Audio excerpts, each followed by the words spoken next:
Hi everyone, and welcome to my new channel, Randpy. This channel mainly focuses on automating some time-consuming things. In this first video, I will show you my first project, a Facebook auto-replier. The principle is quite simple. When you reply on this post, a program made with Python reacts back on your comment. For those interested, I will place a link to this Facebook post in the description.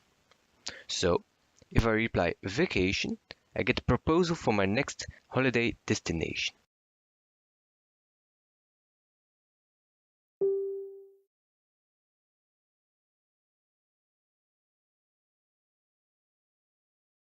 As you can see.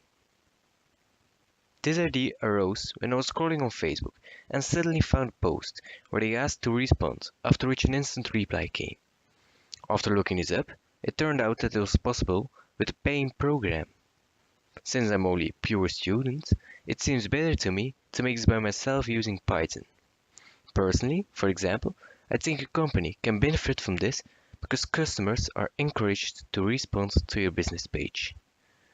So, if there is enough interest in the project, I will make an explanation video. Thanks for watching and keep automating.